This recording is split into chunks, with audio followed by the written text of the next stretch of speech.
Okay, so I'm a research fellow and data steward in musculoskeletal research. So as Eleanor very kindly introduced me, I'm going to present my open research fellowship work looking at research data management, fair and data sharing practices and perceptions of people who work with sensitive health data. Out of curiosity, can I just have a show of hands of people who work with or have worked with health data, just so I know where to pitch? Okay. So a bit preaching to the choir here. Why do we want to do this? Obviously, managing data and making it fair is really great for accelerating research, boosting collaboration, and helping us reuse data. But it's actually quite hard to quantify the benefit of doing this or quantify the cost of not doing this.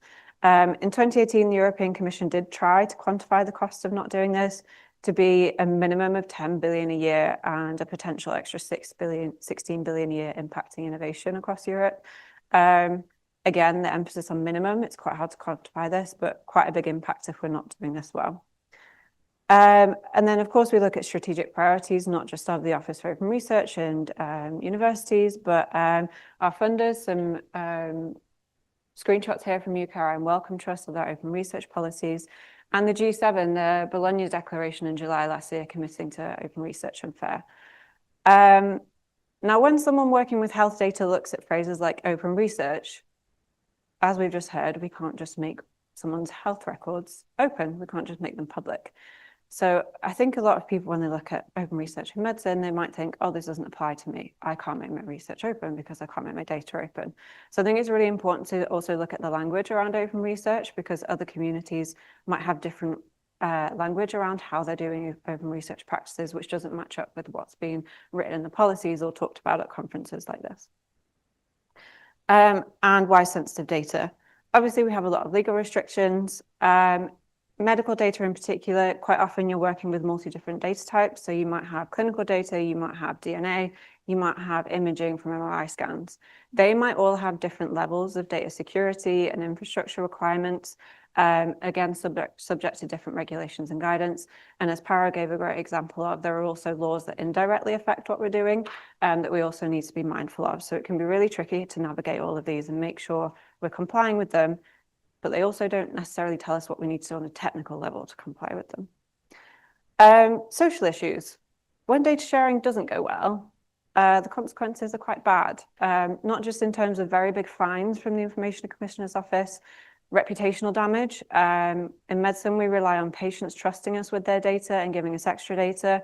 If they hear that someone at the University of Manchester has just put medical records online, that's not just going to impact my future work, but the whole university's.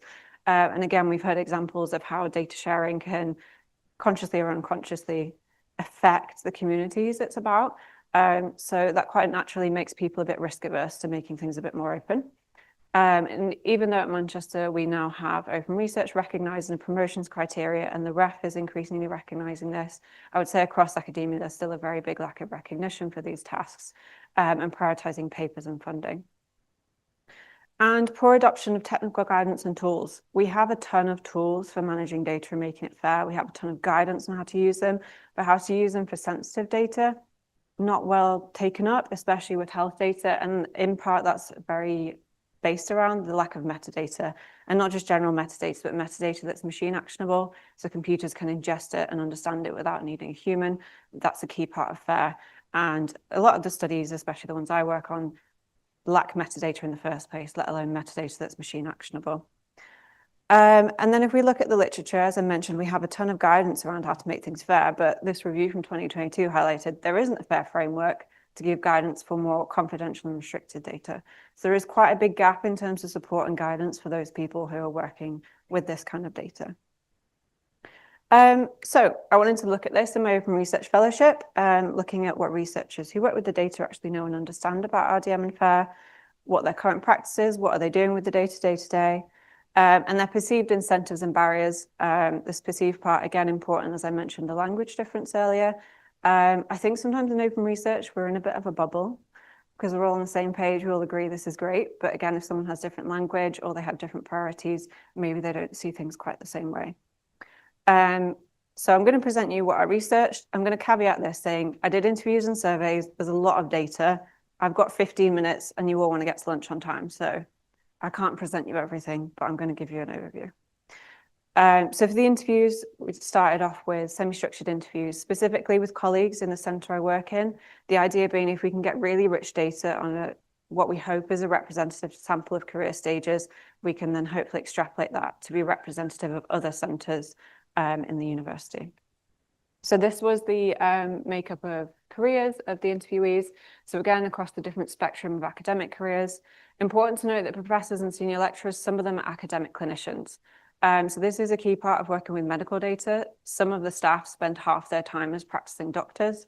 So that 2.5 days or 3 days a week they get on research, their priorities are even more papers and funding than data than everyone else's. Also, the project managers, as with many disciplines, we have a lot of people working to support the research, including supporting the data research, but they're not necessarily asked about these things because they're not researchers themselves. So most of them had not heard of FAIR. As someone who knows my colleagues, this was not surprising. So this is also why we did semi-structured interviews, to allow me a bit of time to explain what FAIR means. And when I did that, a lot of them could give very clear examples of things they had done to make their data fair and more open. So again, this is the language, not heard of FAIR, but still doing things to make their data more open. So really important to bear that in mind when we're talking about that. You might be saying FAIR all the time, but someone might have no idea what you're talking about. Everyone agreed RDM and FAIR is important, which is great. And even though there's quite a few barriers, everyone kind of agreed that the motivations still outweigh them from their perspective, which was nice. Again, just covering the main themes of the results because I've not got much time. But the motivations for doing it, that trustworthy, high quality science, not just for ourselves, but as we've heard, patients need to trust us. And if we look at things like the anti-vaccination propaganda coming out, or the examples in the previous talks, that trust, it can be very fragile. So it's important that we're doing research which is very rigorous and accurate, but also make sure we're respecting what patients say and listening to those communities when we're presenting the results. Maximizing data use takes a lot of time and effort to collect data. And again, not just for us. If in medicine, we don't just use people's NHS data, we ask patients to do months and months of extra questionnaires. We ask them to go for extra imaging scans. We ask them to give extra blood samples. That takes a lot of time and effort, and especially for imaging and blood samples may be pain. So it's really important that we're not getting patients to repeatedly do the same thing, and we reuse the data where we can, but whilst respecting their ethics. And future-proofing research came out. This came out as individual future-proofing research for themselves, not just so they can finish their project, but so then they can do continuous research. And as often in medicine, we're doing bigger projects, cross-disease analysis. They're already thinking, oh, who else can I connect this data with? So that's why they want to get this right. Limitations came up a lot yesterday. Time and resources, everyone's limited by. Again, I interviewed quite a few academic clinicians. So if they're spending half the time in the NHS, they've got even less time than a lot of us in the room. Knowledge of best practice, again, not surprising if your training is in medicine and research, you probably haven't had much training in data management and FAIR. And where to find guidance on knowledge and best practice also came up quite a lot. Limited infrastructure, not just the infrastructure itself, but how it connects. Again, if you've got imaging data, clinical data, and omics data, they're probably stored in 3 different places, and making all of that interoperate is really, really difficult sometimes. And lack of human technical support, not just across the institution, but not every grant can afford to cost someone in like me. I don't work for free. So not every project has a data steward that can really support and do this work for someone else. So that does really impact how much data management and FAIR tasks someone can do. Unsurprisingly, legal and ethical, we'll call it red tape. But obviously this is really important to make sure patients are protected. But it also takes a ton of time and people and resources to navigate this. Out of curiosity, the people in the room who don't work with health data, what's the longest it's taken you to access a data set? Just shout it out. Forever. Forever. Okay. So from my personal experience, the longest has been 5 years to get access to a medical data set. That is not unheard of. Some of the examples in the interviews were taking 2 years to get a data sharing agreement just between 2 universities. So these are really, really long timelines sometimes. And this was the really important outcome that came out of the interviews. 4 out of 9 people mentioned dropping ideas and collaborations because of this. Just even the thought of having to do all of that work is mean people are scrapping really important research projects before they've even begun. So I think that's really important to consider how we try to minimize that burden of extra work so this isn't getting in the way of really important research. So then we obviously needed to look at, are these findings unique to my colleagues, or do other people experience these things too? And that's when the surveys came in. So we based the surveys on the interview questions. The interviews were in 3 sections: RDM, FAIR, and then data sharing. So we did the same structure in the interviews. The idea being that if somebody didn't know about FAIR, they can just skip that section, still answer the other 2, and we still get useful data from it. And then also some questions we pulled from the literature. And you might notice from all these examples that they don't look at FAIR, they just look at data management and data sharing in different contexts. These surveys went around national and international networks, mailing lists, social media, but getting to someone to fill in a 15 to 20-minute survey from a link in an email is really difficult. So we did try to do more targeted emails based on who was publishing in the medical journal. So we had almost 60 responses, but 36 of those were really actual quality data we could use. And different to the interviews, most people had heard of FAIR, which is probably reflective of the networks they were sent around, which were more data heavy. And most of the respondents in the UK, again, maybe reflecting the networks they went around, but we did have a bit of a spread of people from different European countries and 2 African countries, which was really great to see. So like I said, we structured the survey into 3 sections: RDM, FAIR, and data sharing. So this is the number of people who clicked each of these responses. So we had multiple choice, and these are the top 3 reasons that people were motivated to do each of these things well. So if we compare those to the interview motivations, trustworthy, high quality science, we've got a lot of reasons around good scientific practice, reproducibility and reuse appearing in all 3 sections. Maximizing data use, again, appearing at the top in data sharing, and that can come under reuse as well.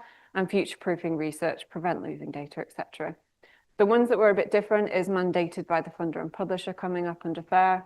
And the motivation for doing RDM is to just actually do the research in the first place, not necessarily thinking about future research. So the limitations, we did a bit differently. So before listing the multiple choice they could select from, we actually asked if they experienced any limitations at all, yes or no. And quite a few people stated that they didn't have limitations. So that's where the response numbers are lower in this table. But again, if we compare with the interview limitations, so time and resources, time appears in all of them, especially quite high up in FAIR and data sharing. Knowledge of best practice appeared a bit less, but if you combine that with the lack of human technical support, it's coming up in here in RDM, where we've got lack of people with RDM knowledge and skills. And you can also link that with complexity of data. Being able to understand all the different data types and what to do with them is really challenging. And limited infrastructure can affect that as well. Unsurprisingly, governance, legal, and ethics came up, especially in data sharing, the first and third reason. And again, importantly, this patient consent not given for sharing. There are mechanisms to use data without patient consent, but again, it's really tricky. You need to really make sure you're consulting with the community before you do that. And that, again, that takes a lot of time. So that can be a top reason someone might not want to share their data. So as I said, I've not got much time, so I can't present you all the survey results. I did ask other interesting questions in both the interviews and surveys, like what people think their institutions should be doing to make this easier. So I have some interesting opinions on that. But the next work we're going to have a look at, funding dependent, is actually how to overcome these barriers and hopefully try and create some framework to address this gap in the literature and start creating those little shifts in the culture and research practice to make this a bit easier, but again, whilst making sure we're operating within the legal restrictions. So thank you to my supervisors, Professors Carol Goebel and Caroline J, colleagues at Elixir and HJUK for their help with the surveys and distributing them, and the Office for Open Research for funding this work. Thank you.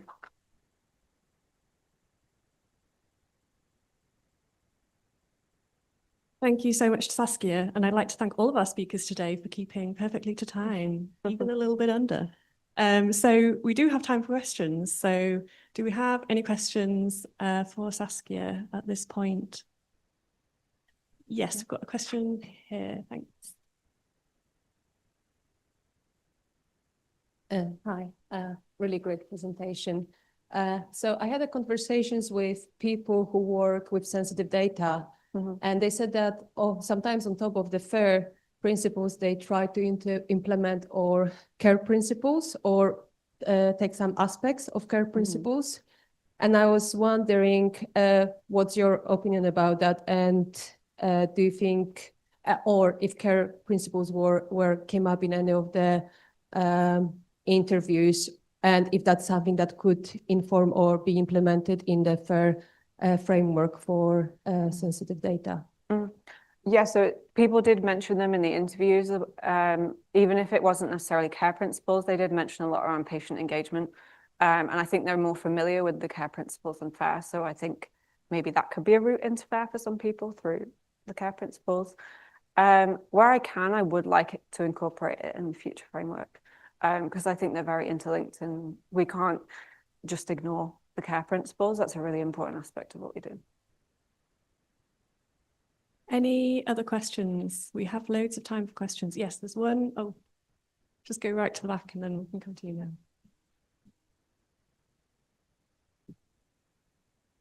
Thank you. That was a fantastic talk.